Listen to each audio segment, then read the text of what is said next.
My name is Harper, and am 32 years old.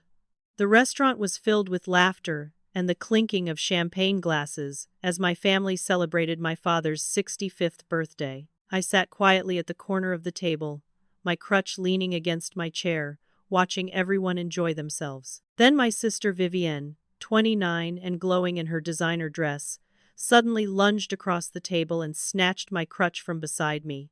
She held it high above her head and shouted loud enough for the entire restaurant to hear, "Stop faking it! You're just leeching off, Dad." The room fell silent. Every eye turned toward me. My father Richard frowned in irritation, and my mother Judith looked away as if embarrassed by my existence. I sat there, frozen, humiliated, trying to keep my composure as my sister waved my crutch like a trophy. That moment shattered everything I thought I knew about my family. Before we dive deeper into what led to this nightmare, tell me where you're watching from. If this story resonates with you, hit that like button and subscribe so you don't miss what happens next. Trust me, you'll want to see how this unfolds. Now, let's go back to where it all began. Growing up in Connecticut, I thought I had the perfect family. My father Richard was a successful civil engineer who built his career designing bridges and municipal buildings throughout New England. My mother Judith taught third grade at the local elementary school and was beloved by her students. I was the eldest daughter, the one who made them proud with straight A's, acceptance into a prestigious architecture program at Cornell, and eventually a promising position at a renowned firm in Boston. My younger sister Vivienne had always been the more delicate one, the baby of the family who needed extra attention and coddling, but I never resented her for it. In fact, I adored my little sister. We would go shopping together on weekends, share secrets late into the night, and she would often tell me how much she looked up to me and wanted to be just like me when she grew up. 2 years ago, when I was 30, my life was on an upward trajectory that seemed unstoppable. I had just been promoted to senior architect at my firm, working on a mixed-use development project that would have been my breakthrough in the industry. One rainy November evening, I was driving home from a crucial client meeting on the interstate. The presentation had gone brilliantly, and I remember feeling euphoric about my future. Then, without warning, an 18-wheeler lost control on the wet pavement and crashed directly into the driver's side of my sedan. The impact was catastrophic. I woke up 3 days later in the intensive care unit of Massachusetts General Hospital with my parents sitting beside my bed, their faces drawn with worry. The doctors explained that I had suffered a traumatic brain injury, multiple fractures in my pelvis, and severe damage to the nerve pathways in my left leg. The neurologist, a kind woman with graying hair, sat down and told me gently but directly, "You may never walk normally again. Physical therapy will take years, and even then, we cannot guarantee full recovery." The next 4 months were a blur of surgeries, pain, and rehabilitation attempts. I underwent 3 separate operations to repair the damage to my hip and leg. My parents visited every single day during those first weeks, bringing flowers and magazines, holding my hand when the pain became unbearable. Vivienne would come by after work, sometimes crying as she looked at me in that hospital bed, telling me how unfair life was and how much she wished she could take my pain away. But as the weeks turned into months, the reality of my situation began to settle in like a heavy fog. The insurance company informed me that my coverage had limits I had not fully understood. My employer, sympathetic at first, eventually had to let me go when it became clear I could not return within 6 months. My savings, carefully built over years of hard work, began to evaporate as medical bills piled up. By the time I was finally discharged, I had lost my job, depleted my bank account, and faced a long, uncertain road to recovery. My only option was to move back into my childhood bedroom in my parents' house. At first, my family seemed supportive of this arrangement. My father helped me move my belongings from my Boston apartment, and my mother set up the guest bathroom downstairs, so I would not have to navigate stairs multiple times a day. Vivienne promised she would be there for me through the entire recovery process. For the first month, things seemed manageable. I attended physical therapy 3 times a week, pushing through excruciating pain, as therapists tried to retrain my damaged nerves and weakened muscles. I could walk short distances with intense concentration and pain, but any extended movement required the stability of a crutch. The medical team explained that my condition was complex because the nerve damage was inconsistent. Some days I could manage a few steps without assistance, but other days the pain and weakness were so severe I could barely stand. This inconsistency, this visible yet invisible disability, would later become the weapon my family used against me. But in those early weeks, none of us knew that my return home would mark the beginning of my greatest betrayal. 6 months into living back home, the atmosphere began to shift in ways so subtle I almost convinced myself I was imagining it. My mother, Judith, started making comments during breakfast about how exhausting it was to drive me to physical therapy 3 times a week. She would sigh heavily as she grabbed her car keys, muttering under her breath about all the other things she needed to do. When I offered to take a rideshare service instead, she snapped that it would be a waste of money we did not have. My father, Richard, began spending more time in his home office, and when he did emerge, he would look at me with an expression I had never seen before, something between disappointment and frustration. One evening at dinner, he put down his fork and asked pointedly, "When will you get better and find a job? You can't live here forever." I tried to explain that recovery was not linear, that the doctors had warned this could take years, but he simply shook his head and returned to his meal in silence. Vivienne's visits became less frequent, and when she did stop by, her demeanor had changed entirely. She would walk through the house, talking loudly on her phone about her exciting work projects, her new boyfriend, her weekend plans with friends. When I tried to engage her in conversation, she would give me distracted, one-word answers before excusing herself. One afternoon, she sat down next to me on the couch and said with a strange smile, "You're so lucky you don't have to work. I'm exhausted all the time. Must be nice to just relax at home all day." I stared at her in disbelief. Did she really think I was relaxing? Did she not see the pain I was in every single day? Did she not understand that I would give anything to have my old life back? But I said nothing, swallowing the hurt and telling myself she was just thoughtless, not cruel. During family dinners, conversations would flow around me as if I were invisible. They would discuss upcoming vacations, new purchases, gossip about neighbors, but no one asked how I was feeling or how therapy was progressing. I felt like a ghost in my own childhood home, present but unseen, tolerated but unwanted. The morning everything crystallized was a Tuesday in early spring. I had woken up feeling slightly better than usual, and after my morning exercises, I decided to go downstairs to make myself breakfast. The distance from my bedroom to the kitchen was short, maybe 30 feet, and I thought I could manage it without my crutch. It would hurt, but I wanted to prove to myself that I was making progress. I held onto the wall for support and slowly made my way to the kitchen, each step sending sharp pains up my leg but manageable. I was standing at the counter making coffee when Vivienne walked in. She stopped dead in her tracks, her eyes widening, and then her face twisted into something ugly. "I knew it," she shouted, her voice shrill with accusation. "You can walk fine. You've been faking this whole time." I turned to her, confused and hurt. "Vivienne, no, I can walk short distances with pain, but I need the crutch for stability and longer walks. The doctors explained that my condition varies day by day." But she was not listening. She ran out of the kitchen, calling for our mother. Within minutes, Judith appeared in the doorway with Vivienne standing behind her, arms crossed triumphantly. "So you can work if you want to," my mother said coldly, her voice devoid of warmth. "You're just lazy." I tried desperately to explain about the nature of nerve damage, about how pain management worked, about the difference between walking 30 feet and walking 300 feet. I pulled out my phone to show them the medical documentation, the physical therapy notes, the neurologist's reports. But my father appeared then too, and he held up his hand to silence me. "Enough excuses, Harper. Other people recover faster from injuries. You're not trying hard enough. Maybe if you pushed yourself instead of wallowing in self-pity, you would already be back to normal." The words hit me like physical blows. I stood there in the kitchen, tears streaming down my face, trying to make my own family understand that I was not faking, that I was not lazy, that I was fighting every single day just to function. But they had already made up their minds. That night, alone in my bedroom, I sobbed into my pillow until I had no tears left. For the first time, I began to wonder if maybe they were right. Maybe I was not trying hard enough.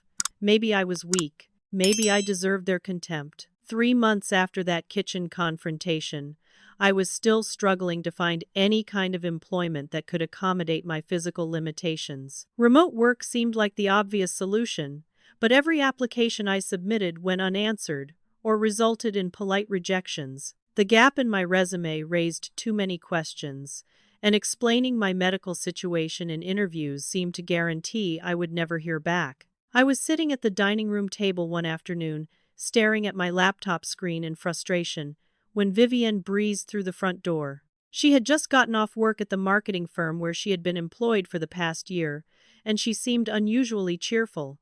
She sat down across from me and tilted her head with what looked like genuine concern. "Harper, I've been thinking about your situation," she said, reaching across to touch my hand. "I know someone at my company who mentioned they're looking to expand their design department. They need an architectural consultant for some commercial projects. It wouldn't be full-time, and you could work remotely.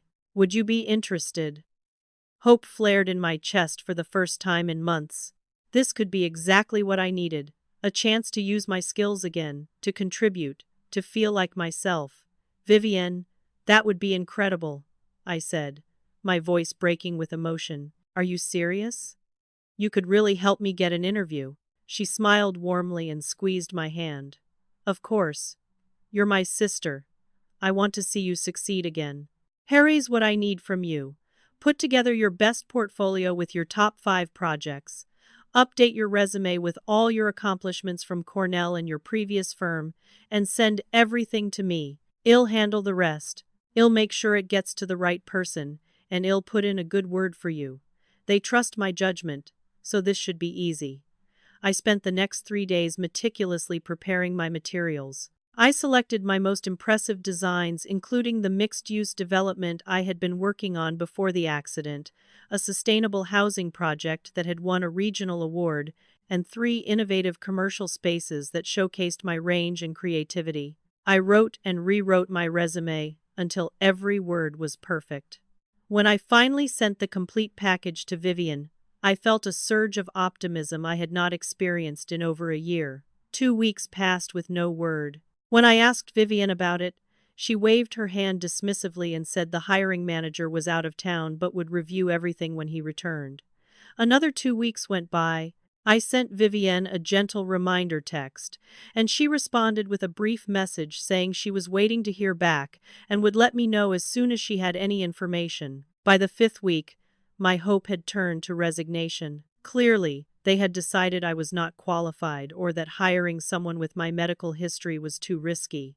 When I finally asked Vivienne directly one evening, she sighed and looked at me with what seemed like pity. "Oh, Harper, I'm so sorry. They said you're not qualified for the position. I really tried to advocate for you, but they're looking for someone with more recent experience.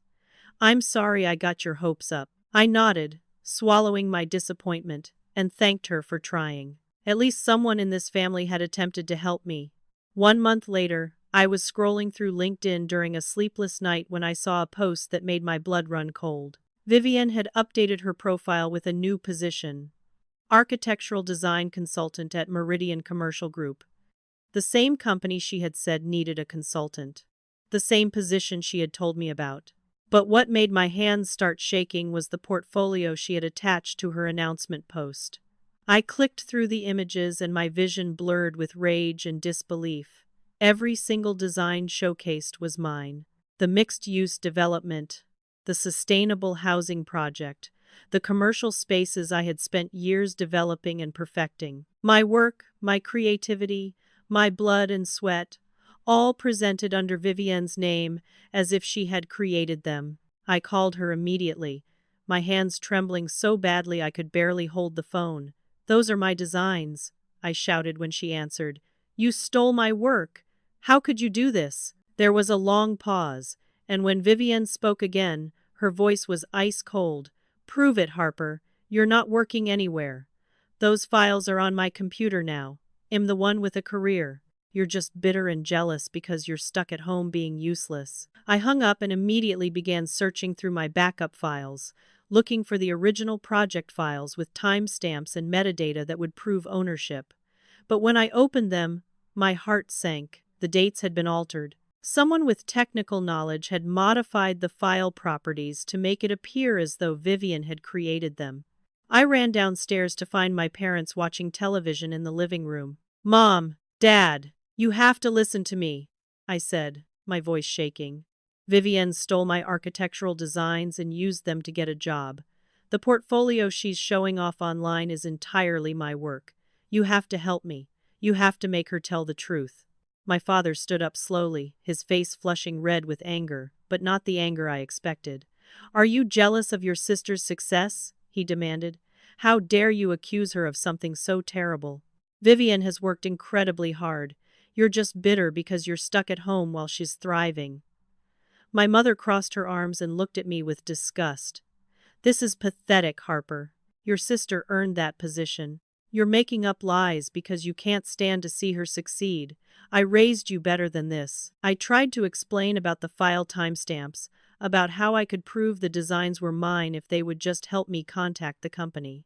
I even offered to show them my original sketches and notes from years ago, but they refused to listen. My father told me I was being vindictive and cruel, and my mother said I should be ashamed of myself for trying to sabotage my own sister's career. That night, I attempted to reach out directly to Meridian Commercial Group through their website contact form. I explained the situation as calmly as I could, offering to provide evidence of my original work. I never received a response. 2 weeks later, I got a cease and desist letter from a lawyer representing Vivienne, threatening legal action if I continued to harass her or her employer with false accusations. The letter also mentioned that Vivienne had informed her company that I had suffered psychological trauma from my accident and was experiencing delusions about my past accomplishments. She had painted me as mentally unstable, and now no one would ever believe me. I sat alone in my room holding that letter, and something inside me finally broke. My sister had not just stolen my work. She had stolen my identity, my credibility, and any chance I had of rebuilding my life. And my parents had chosen to believe her lies over my truth. When my father's 65th birthday approached, I genuinely considered not attending.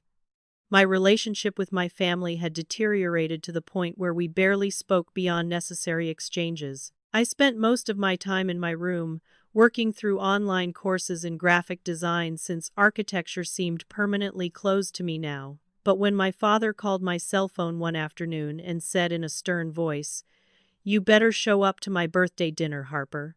I'm your father and you will be there," I knew I had no choice. Refusing would only give them more ammunition to paint me as ungrateful and disrespectful. Vivienne had chosen an upscale Italian restaurant in downtown Hartford for the celebration, the kind of place with dim lighting, expensive wine lists, and waiters in pressed white shirts.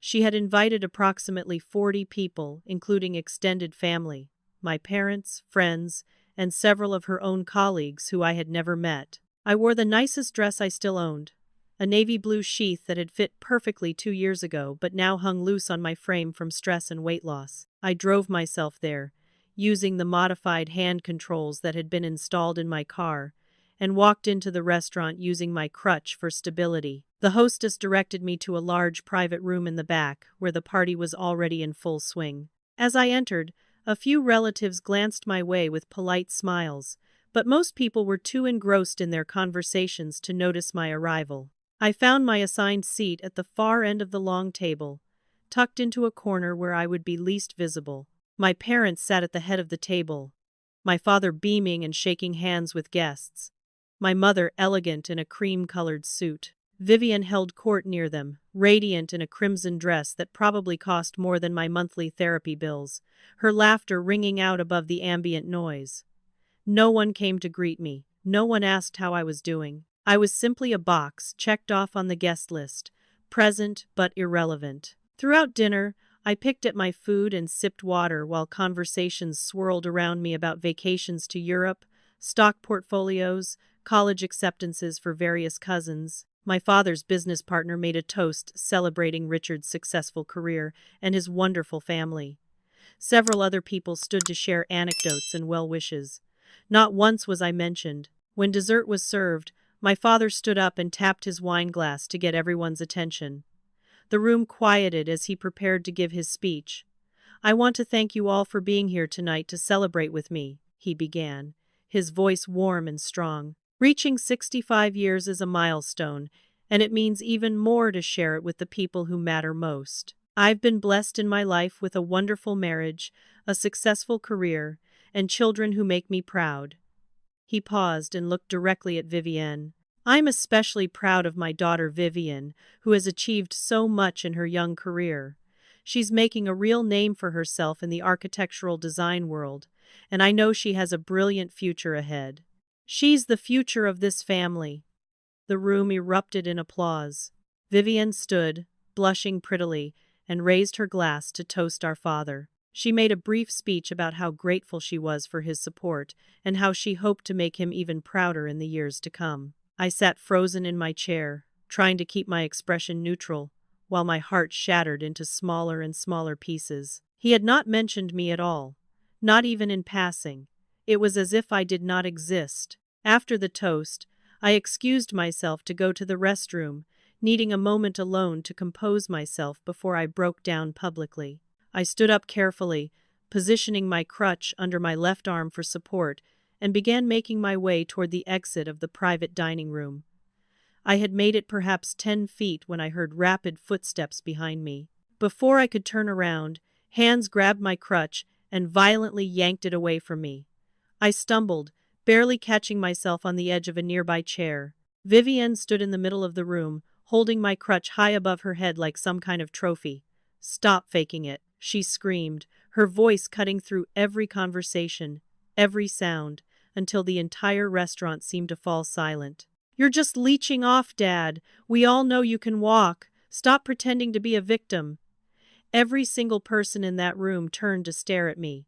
My Aunt Gloria's mouth fell open in shock. My father's business partner looked uncomfortable and confused. One of Vivienne's colleagues pulled out her phone, and I realized with horror that she was recording this. I stood there without my crutch, my bad leg already beginning to tremble from the strain of supporting my full weight.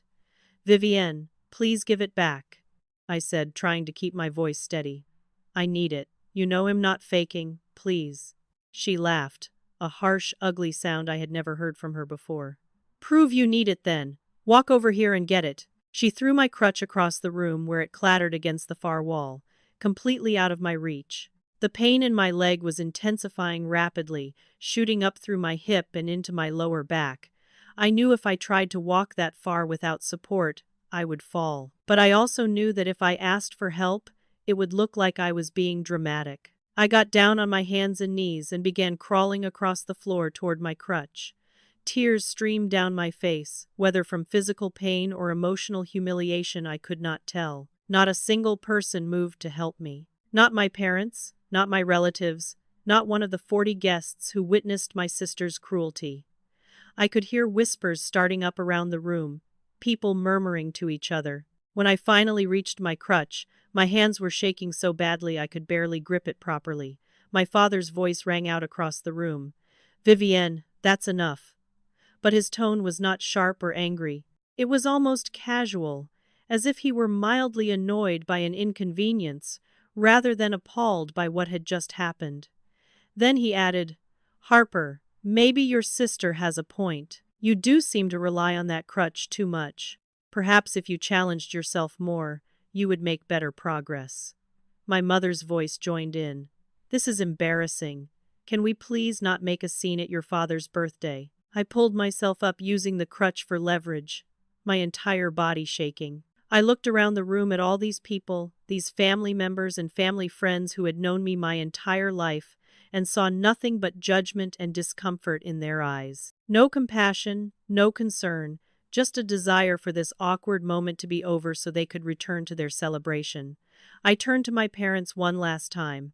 "I can't believe you all think I'm lying," I said quietly. My voice sounded strange to my own ears, hollow and distant. Then I turned and walked out of that restaurant as quickly as my damaged body would allow, ignoring the stabbing pain that radiated through my leg with every step. Behind me, I could hear the party resuming, voices rising again in conversation and laughter, as if nothing had happened at all. I drove home in a daze, barely aware of the roads or the other cars around me. When I finally pulled into my parents' driveway, I sat in the car for a long time, unable to make myself move. The house was dark and empty since my parents and Vivienne were still at the restaurant, probably enjoying the rest of the party without my presence ruining the mood. I eventually forced myself out of the car and made my way inside, each step up the front walkway, feeling like climbing a mountain. Once in my room, I locked the door behind me and collapsed onto my bed, and the sobs that had been building inside me finally broke free. I cried until my throat was raw and my eyes were swollen shut.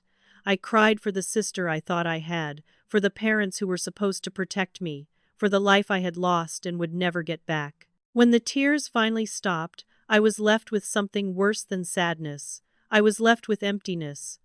I stood up and looked at myself in the mirror.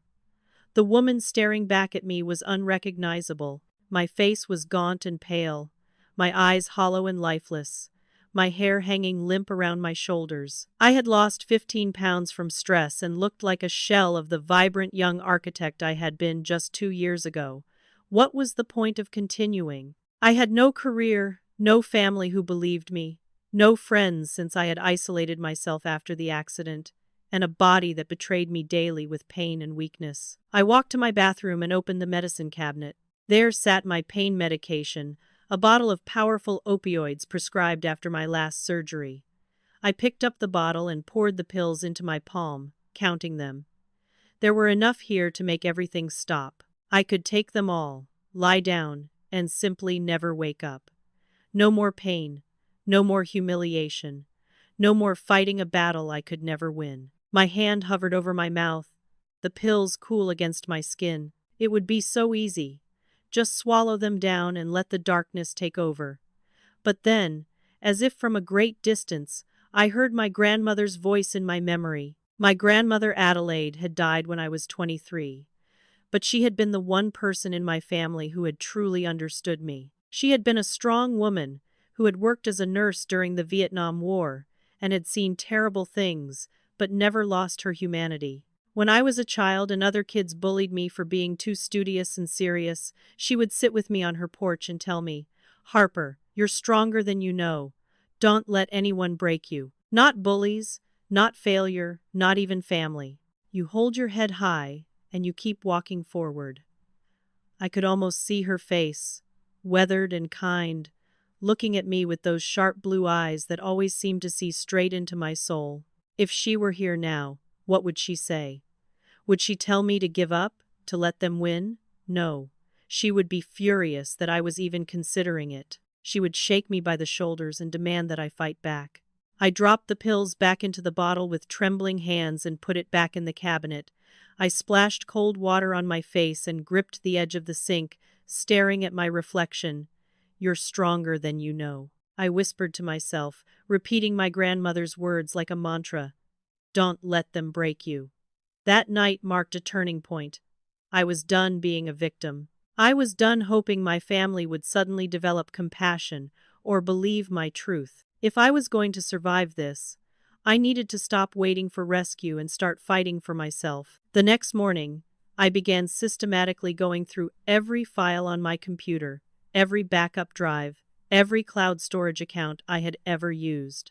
I found my original architecture project files from my previous firm, including email chains with clients and colleagues that clearly showed my involvement and creative direction. I found hand-drawn sketches from my design process, dated and signed.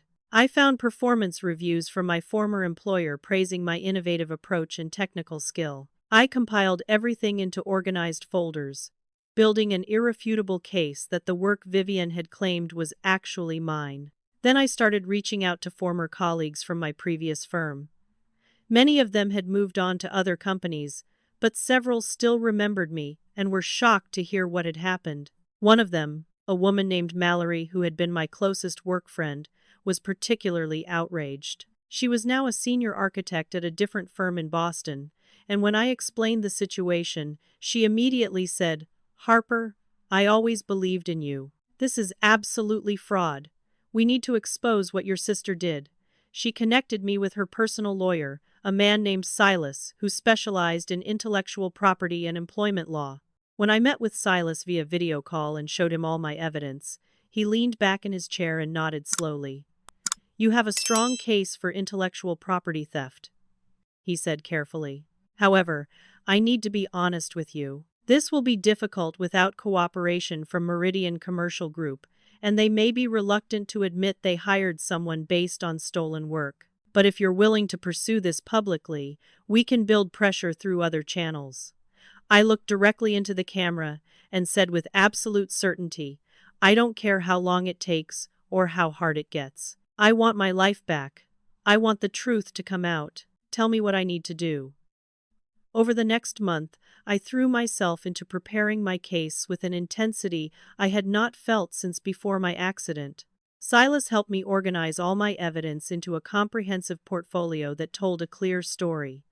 These designs were created by me during my employment at my previous firm and had been fraudulently presented by Vivienne as her own original work. Mallory provided sworn statements about my role in various projects and my design philosophy. She even tracked down 3 other former colleagues who were willing to testify that they had worked with me on specific elements of the stolen designs. Meanwhile, I discovered something else that would prove crucial. Through online research, I found a blog post written by someone named Graham, who had worked briefly at Meridian Commercial Group before being abruptly fired. In his post, he described being falsely accused of workplace harassment by a female colleague and being dismissed without proper investigation. When I contacted him and described Vivienne, he confirmed immediately that she had been his accuser. "Your sister is a master manipulator," Graham told me during our first phone call. His voice was bitter but controlled. "She fabricated text messages, twisted innocent conversations, and got me fired to eliminate competition for a promotion. I tried to fight it, but by the time I gathered evidence proving my innocence, the damage was done. No architecture firm would touch me after that accusation, even though it was completely false." Graham and I met in person at a coffee shop halfway between our locations.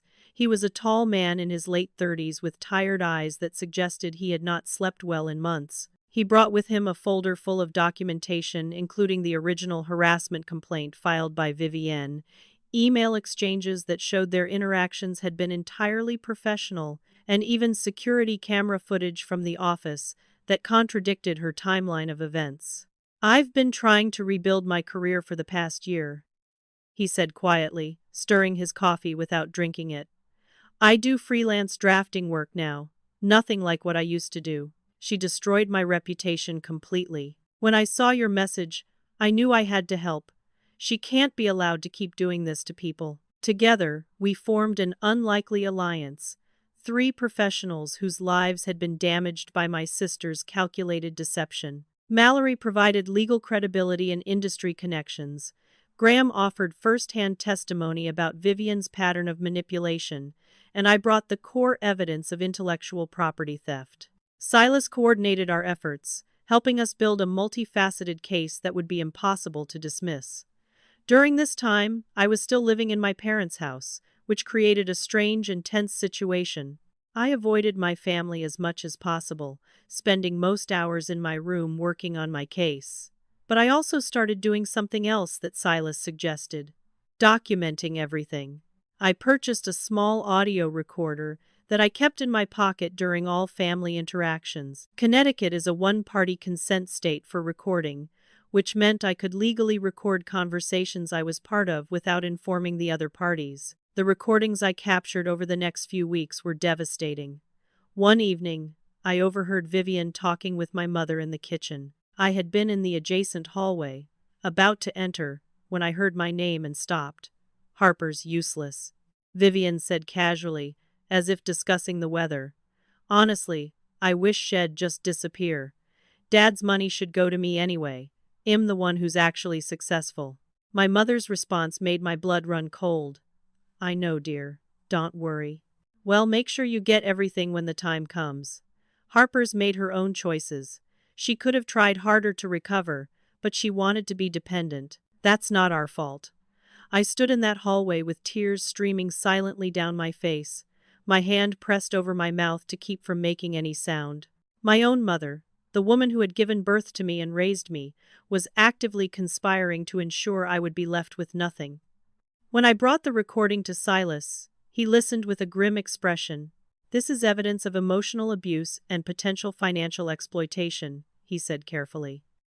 "It shows intent to harm you and discriminate against you based on your disability. Combined with everything else, this strengthens your case considerably. But Harper, I need to ask, are you prepared for what will happen when we make all of this public? Your relationship with your family will be permanently destroyed. There will be no going back from this." I looked him straight in the eye and said, "There's already no relationship to destroy. They made that choice when they decided to believe her lies over my truth. I'm done protecting people who have shown me nothing but cruelty." He nodded and made a note in his file. "Then we move forward. First, we send a formal demand letter to Meridian Commercial Group with all evidence attached. If they don't respond appropriately within 2 weeks, we go public." The demand letter was sent on a Monday morning.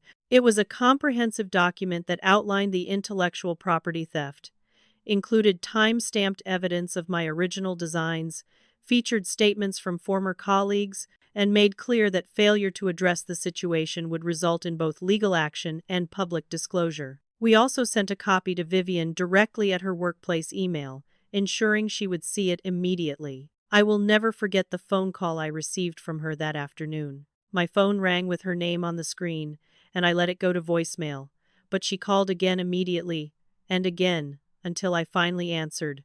"How dare you?" she screamed, her voice so loud I had to hold the phone away from my ear. "You're trying to ruin my life. After everything I've done for this family, after all the times I tried to help you, this is how you repay me? You're pathetic. You're a crippled loser who can't even take care of yourself, and now you're trying to destroy me because you're jealous." I waited until she ran out of breath, and then I said very calmly, "I'm just telling the truth, Vivienne. You stole my work. You destroyed my reputation, and now there are going to be consequences. If you had just admitted what you did and apologized, maybe things could have been different, but you didn't, so now we do this the hard way." She hung up on me, and within an hour, both my parents were calling. I did not answer. I was done explaining myself, done defending my truth, done begging for them to believe me. Let them read the evidence in the demand letter. Let them see the sworn statements and the documented proof. If they still chose to disbelieve me after that, then there truly was nothing more I could say. That night, Mallory called to check on me. "How are you holding up?" she asked gently. I looked around my childhood bedroom, at the awards from high school still hanging on the walls, at the photographs of a happy family that no longer existed. "I'm terrified," I admitted, "but am also more certain than I've ever been that this is the right thing to do. I'm not going to let her win. I'm not going to disappear quietly just because that would be more convenient for everyone." Mallory was quiet for a moment, then said, "Good. Because you deserve so much better than what they've given you. And I promise you, Harper, we're going to make sure the truth comes out." 2 weeks passed with no response from Meridian Commercial Group, which meant they had chosen to ignore our demand letter and hope the situation would simply go away. That was their mistake. Silas had anticipated this possibility and had already prepared our next move, a coordinated public disclosure campaign that would make ignoring us impossible. Mallory used her extensive network in the architectural community to spread word about what had happened, reaching out to industry publications and online forums. Graham documented his own experience with Vivienne in a detailed blog post that included all of his evidence. And I, with Silas' guidance, crafted a comprehensive post for LinkedIn that laid out the entire story with supporting documentation. The post was titled, "How My Sister Stole My Career and Left Me for Dead," and it pulled no punches. I described the accident, my recovery, my family's deteriorating support, and then the devastating discovery that Vivienne had taken my life's work and presented it as her own. I included side-by-side comparisons of my original design files with timestamps against the portfolio Vivienne had published. I included excerpts from emails with clients and colleagues from my previous firm. I included photographs of my hand-drawn sketches with dates clearly visible. And I ended with a direct statement. This is not about sibling rivalry or jealousy. This is about theft, fraud, and the destruction of a disabled person's livelihood by someone they trusted. I am sharing this publicly because private attempts to resolve this situation have failed, and because I believe others deserve to know the truth about Vivienne Chen's professional credentials. I scheduled the post to go live on a Wednesday morning at 9 o'clock, when professional social media engagement would be at its peak. Mallory and Graham had their posts ready to publish simultaneously, creating a coordinated wave of evidence that would be impossible to dismiss as the ravings of one bitter individual. I sat at my desk watching the clock tick toward 9, my finger hovering over the publish button, and I felt a strange sense of calm wash over me. This was it. The moment of no return. Once I pressed this button, my family would know exactly what I thought of them and what I was willing to do to expose the truth. There would be consequences I could not predict, but staying silent had nearly destroyed me, and I refused to let that continue. At exactly 9 o'clock, I pressed publish. Within 15 minutes, the post had been viewed over 500 times. Within an hour, it had been shared by dozens of people, including several prominent architects who expressed their outrage at what had been done to me. By noon, a reporter from a regional design magazine had reached out requesting an interview. By 2 o'clock, my post had over 10,000 views and hundreds of comments, the vast majority expressing support and demanding accountability. The response was overwhelming in its intensity and its validation. People I had never met were reaching out to share their own stories of having work stolen or being discriminated against because of disabilities. Former classmates from Cornell who I had not spoken to in years commented to confirm my talent and integrity. Even some of Vivienne's own colleagues began posting carefully worded statements about inconsistencies they had noticed in her claimed experience. The architectural community, it turned out, was smaller and more connected than Vivienne had realized, and professionals in the field were extremely protective of intellectual property rights. By the end of the day, my story had spread far beyond LinkedIn. Architecture blogs picked it up, then local news websites, then larger regional publications. A Connecticut television station reached out asking if I would be willing to do an on-camera interview. The narrative was simply too compelling. A disabled woman betrayed by her own sister, her career stolen, her family choosing the thief over the victim. It hit every emotional pressure point, while also raising serious questions about professional ethics and disability discrimination. Meridian Commercial Group could no longer ignore the situation. On Thursday morning, their Human Resources Department issued a statement saying they were launching an immediate internal investigation into the allegations. By Thursday afternoon, Vivienne had been placed on administrative leave pending the outcome of that investigation. By Friday, after their legal team had reviewed all the evidence we had made public, Meridian issued a second statement announcing that Vivienne's employment had been terminated effective immediately. They apologized for any harm caused and stated they were implementing new verification procedures for portfolio submissions. The statement was carefully worded to avoid admitting legal liability, but the message was clear. They had confirmed our allegations were true. Vivienne's career, the career she had built on my stolen work, had collapsed in less than 72 hours. I received a phone call from her that evening. I almost did not answer, but something made me pick up. She was crying so hard I could barely understand her words. "You destroyed me," she sobbed. "I lost my job. Everyone in the industry knows. No one will ever hire me now. How could you do this to your own sister?" I listened to her cry for a moment, feeling nothing. No satisfaction. No guilt, no anger, just a hollow emptiness where my love for her used to be. "You did this to yourself, Vivienne," I said quietly. "You stole my work. You lied to everyone. You humiliated me in public. You turned our parents against me. All I did was tell the truth. If the truth destroyed you, That's because what you built was based on lies. She started screaming then, calling me every vile name she could think of, accusing me of being vindictive and cruel and jealous. I hung up mid-sentence and blocked her number. I did not need to hear any more.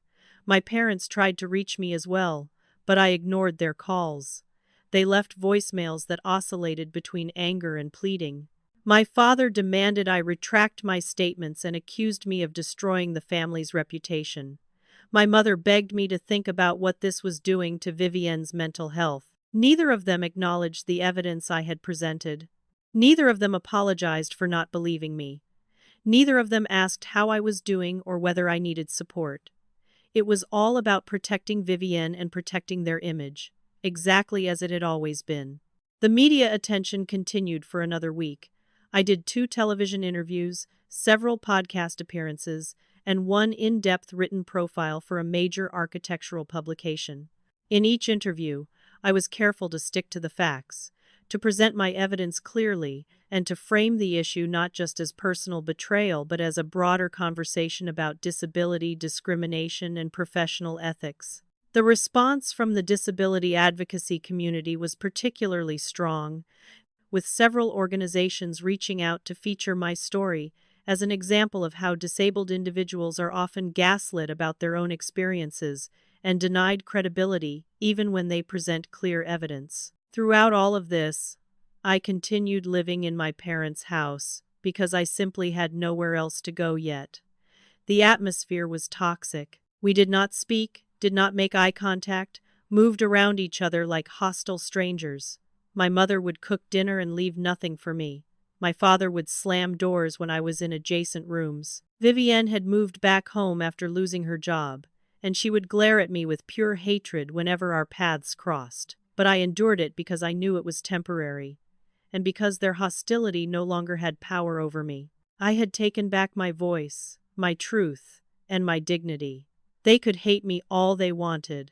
I was finally free. 3 months after the public exposure, my civil lawsuit against Vivienne for intellectual property theft and damages was moving forward through the court system. Silas had filed a comprehensive complaint, seeking financial compensation for the career opportunities I had lost, the emotional distress I had suffered, and the value of the designs she had stolen. The case was strong, and Silas was confident we would prevail. But before we reached trial, my father made one last attempt at family mediation. He called me on a Sunday afternoon and asked in a formal tone if I would be willing to meet with the entire family to discuss resolving this situation privately. Against Silas' advice, I agreed, but only on the condition that he would be present as my representative. We met at my parents' house on a gray November afternoon that reminded me uncomfortably of the day of my accident 3 years earlier. The living room felt smaller than I remembered, crowded with tension and unspoken resentments. My father sat in his usual armchair, my mother on the couch beside Vivienne, who looked thin and exhausted. I sat across from them with Silas beside me, my crutch leaning against my chair like a silent witness to everything that had brought us to this moment. My father cleared his throat and began speaking in the same tone he used for business negotiations. "Harper, this situation has gone too far. What happened between you and Vivienne is unfortunate, but you're destroying this entire family. The lawsuit, the media attention, the public humiliation, it needs to stop. Vivienne made a mistake, but she's your sister. Surely you can find it in your heart to forgive her and drop this legal action." I looked at him carefully, searching for any sign that he understood the magnitude of what had actually happened, but I saw only irritation at the inconvenience this was causing him. "She didn't make a mistake," I said slowly, enunciating each word. "She deliberately stole my life's work, used it to build a fraudulent career, and then participated in a campaign to make me look crazy when I tried to expose the truth. That's not a mistake. That's calculated malice." My mother leaned forward, her voice taking on a pleading quality. "But she's family, Harper. Can't you forgive her? She's suffering so much. She can't find work anywhere now. You've already punished her enough by destroying her reputation. Please, just drop the lawsuit, and we can all move forward." I turned my attention to my mother, and felt something cold and hard settle in my chest. "Where was your compassion when I was struggling?" I asked quietly. "Where was your concern when I was in pain every day? When I lost my job? When I had nowhere to go? Where was your support when I told you Vivienne had stolen my work and you called me a liar?" My mother flushed and looked away. Vivienne spoke up then, her voice rough from crying. "I'm sorry, Harper. I really am. I was jealous of you, and I made terrible choices. But please, I'm begging you, drop the lawsuit. I don't have money to pay whatever judgment you win. You'll bankrupt me. Is that really what you want?" I studied my younger sister. This person I had once loved so much I would have done anything for her, and tried to find some remnant of that affection. There was nothing. "What I want," I said carefully, "is for there to be consequences for what you did. What I want is for you to understand that actions have repercussions. What I want is justice." That was when I pulled out my phone and played the recording I had made months earlier of Vivienne and my mother discussing how useless I was and how I should just disappear so Vivienne could have the inheritance. The audio quality was clear and unmistakable. Vivienne's voice saying she wished I would disappear. My mother agreeing and promising to make sure Vivienne got everything. The color drained from both their faces as they listened to their own words played back to them. My father looked shocked, perhaps for the first time actually understanding the depth of the hostility that had been directed at me. "You recorded us," my mother whispered, her voice shaking. "How dare you invade our privacy like that?" Silas spoke up for the first time. "Connecticut is a one-party consent state, Mrs. Chen. My client had every legal right to record conversations she was party to. And these recordings demonstrate a pattern of emotional abuse, financial exploitation planning, and deliberate cruelty toward a disabled family member. They significantly strengthen our case." My father tried one more time. "Please, Harper. We're family. Don't do this. Think about what this will mean for all of us." I stood up, balancing carefully on my crutch, and looked at each of them in turn. "You stopped being my family the moment you chose her lies over my truth. You stopped being my family when you made fun of my disability and accused me of faking. You stopped being my family when you conspired to leave me with nothing. I don't owe you anything. And I certainly don't owe you forgiveness." I turned to Silas. "I'm ready to go." As we walked toward the door, Vivienne called out desperately, "What am I supposed to do now, Harper? You've taken everything from me." I stopped and looked back at her one last time. "Now you know exactly how it feels," I said simply, and walked out of that house knowing I would never return. Behind me, I heard my mother start to cry and my father's angry voice, but their words no longer reached me. I had said everything I needed to say.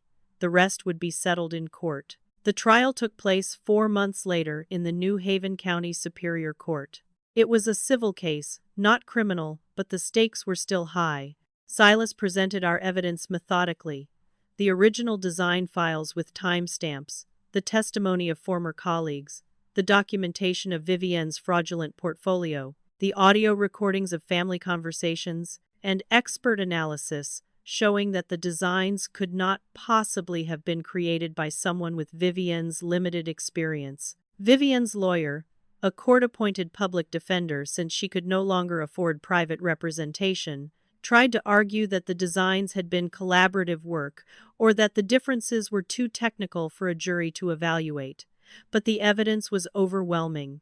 After 3 days of testimony, the jury deliberated for less than 4 hours before returning with a verdict in my favor. The judge awarded me $150,000 in damages, covering lost income, emotional distress, and the value of the stolen intellectual property. Vivienne sat in the courtroom looking pale and defeated as the verdict was read. She had no assets to pay the judgment immediately, which meant her wages would be garnished for years to come, assuming she could even find employment in her field again, which seemed unlikely, given how thoroughly her reputation had been destroyed. My parents sat behind her in the gallery, both of them staring straight ahead with expressions of shock and grief. They had truly believed until the very end that I would back down, that family loyalty would override my need for justice.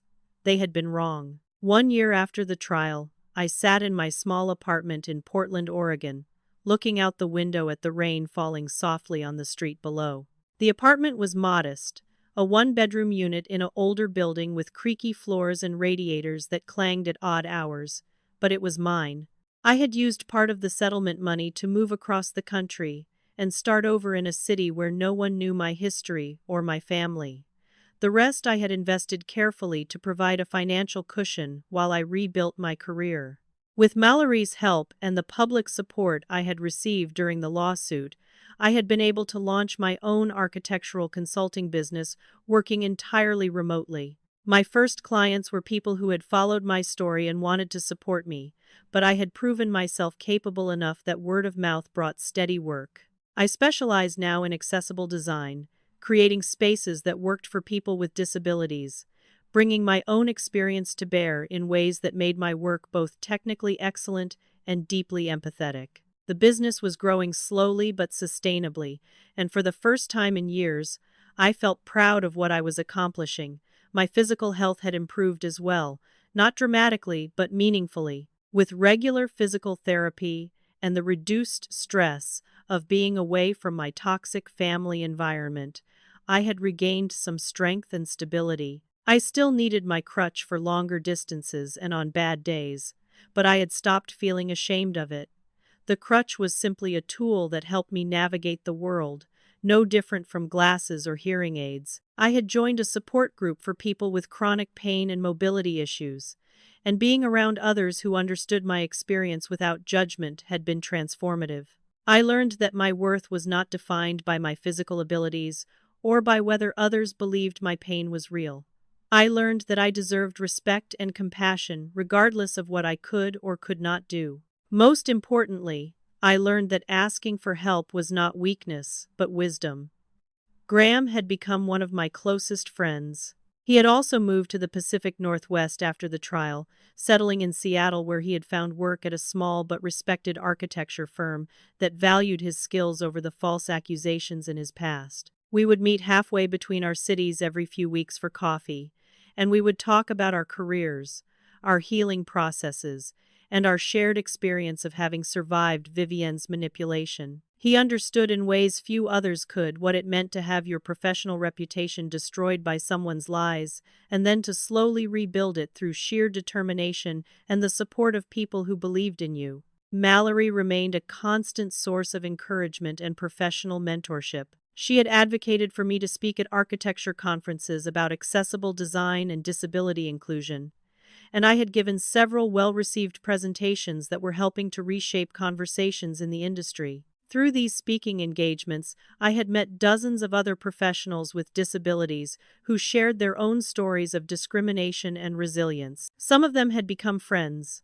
others had become colleagues, and together we were working to create a more inclusive professional community. I had also started volunteering with a nonprofit organization that provided support services to people recovering from traumatic injuries, offering both practical assistance and emotional encouragement to others walking the same difficult path I had walked. Helping others navigate their own challenges gave me a sense of purpose that went beyond my personal story and reminded me that my suffering had not been meaningless if I could use it to make someone else's journey a little easier.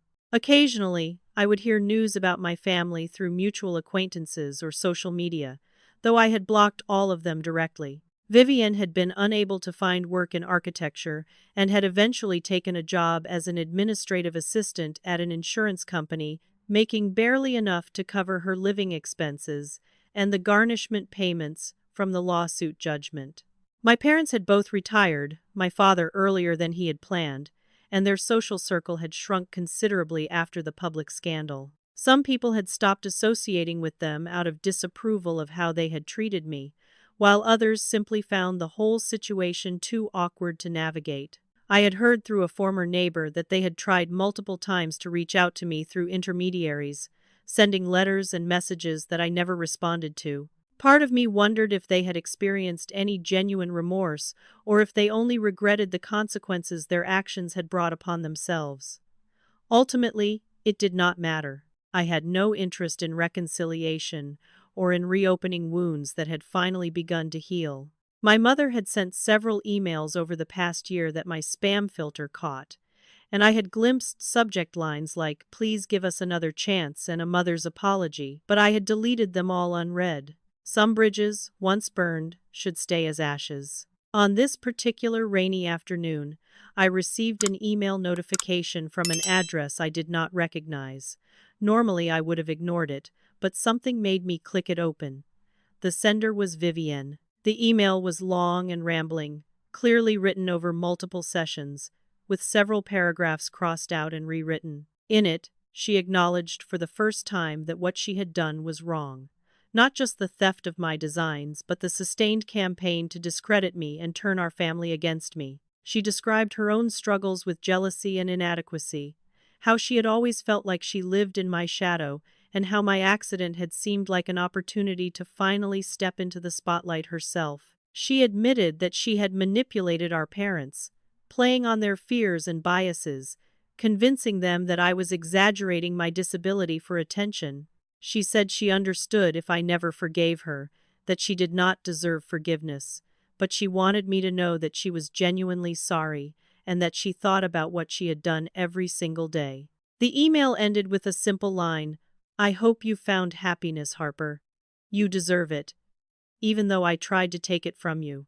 I read the email 3 times, looking for signs of manipulation or hidden agenda, but I found none. It seemed genuine, as close to real remorse as Vivienne was probably capable of expressing. I sat with my laptop open for a long time, staring at the reply button, considering whether to respond. In the end, I closed the laptop without answering. Maybe one day I would feel ready to engage with her attempt at reconciliation, but today was not that day. Perhaps tomorrow would not be that day either. Perhaps I would never reach a point where I wanted any contact with the family that had broken me so thoroughly.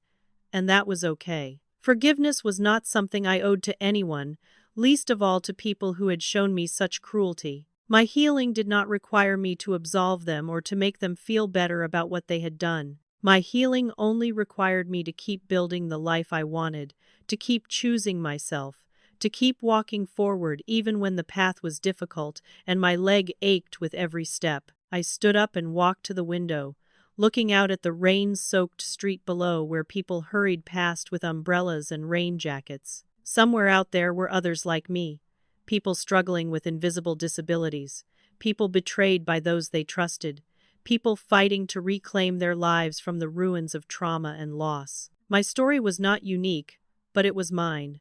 And I had learned that sharing it had power. Power to validate others who felt alone in their pain. Power to expose cruelty that thrived in silence. Power to demand accountability from those who thought they could act without consequences. I had learned that my worth was not determined by my family's approval or by society's narrow definitions of productivity and ability. I had learned that I was stronger than I ever knew, capable of surviving things I once thought would destroy me. I had learned that justice was worth fighting for even when the cost was high. And I had learned that sometimes the family you build is more important than the family you were born into. As I turned away from the window to return to my work, my phone buzzed with a text message from Mallory. "Just saw your name listed as a keynote speaker for next year's National Accessibility Design Conference. So proud of you." I smiled and typed back a quick thank you, feeling a warmth in my chest that had nothing to do with the heating system. This was my life now. Not perfect, not free from pain or challenges, but mine in a way it had never been before. I had taken back my voice, my story, and my future from people who had tried to silence me and erase me. And I had discovered that sometimes the only way to truly move forward was to stop waiting for others to validate your truth and to start living it loudly and unapologetically regardless of who approved. So let me ask you, have you ever been betrayed by someone you trusted completely? Have you found the strength to stand up for yourself even when it cost you relationships you thought you needed? Drop your thoughts in the comments below because I would love to hear your stories. If this story resonated with you or made you think about family dynamics and disability in a new way, please hit that like button and subscribe to this channel so you don't miss future stories. Share this with someone who needs to hear that they're not alone in their struggles, and that speaking your truth is always worth it, even when it's terrifying. Thank you so much for listening to my story. I hope it reminds you that you're stronger than you know, that your truth matters, and that you deserve people in your life who believe you and support you unconditionally. Take care of yourselves. And remember, some bridges are meant to be burned so you can finally be free to build something better. Maybe one day I'll be ready to forgive my family, but today, I choose me. And that choice has made all the difference.